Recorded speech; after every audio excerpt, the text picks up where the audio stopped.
नमस्कार, मी रेनिसन फोटोकेम private limited कंपनीचा प्रतिनिधी.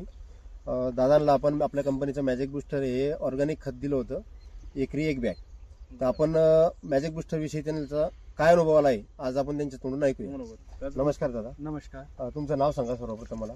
माझं नाव हिरालाल संतोष लासे, राहणार पौर, तालुका जामनेर, जिल्हा जळगाव. मला सांगा दादा, तुम्हाला मी मॅजिक बुस्टर हे खत दिलं होतं, बरोबर. तुमचा अनुभव काय सांगता मॅजिक बुस्टर विषयी? मॅजिक बुस्टर हे जे खत दिलं होतं ते मी पेरणीनंतर 15 ते 20 दिवसानंतर टाकलं त्याला.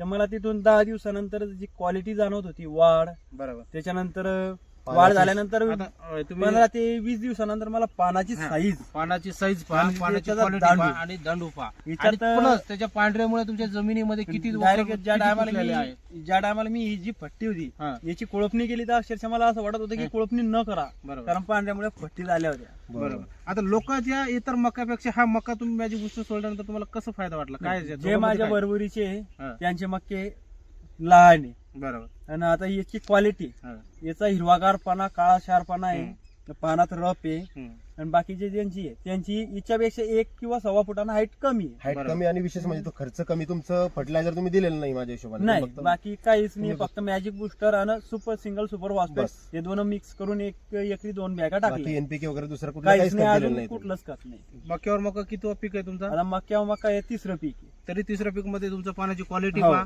पूर्ण दांडूक पहा, आणि पांढऱ्यामुळे याच्यात तुम्ही आता हे केलं कोळपली, हे पहा किती आहे.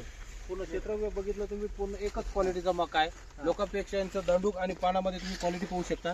राहिला दुसरा विषय की चला मला असं वाटत की लोक म्हणतील की वराठीचा, तर वराठी आता माझ्या 2 वराठी आहे शेजारी. आता इकडनं पण 82-86 आहे, बरोबर, आणि आता ही 951, बरोबर, पण दोघींमध्ये दांडूचा फरक सेम आहे. बरोबर.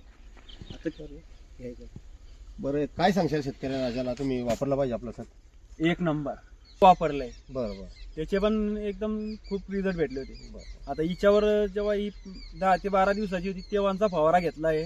आता मला फवारा घ्यायचा आहे. बरोबर. तर आता मी तिच्यात 3D+ घेणार आहे. पचनशक्ती कोणत्या पिकाला आतापर्यंत वापरणं सजेशन झालं तुमचं? आता बाकीचं मी तर समजा माझा भाजीपाला नाहीये, आता मका आहे, कपाशी होती, कपाशीचं समजा यावर्षी हे झालं, पण जे शेजारी वापरलंय वांग्यान करतात त्यांचे सुद्धा मी रिझल्ट बघितले. पंचमशक्ती. धन्यवाद.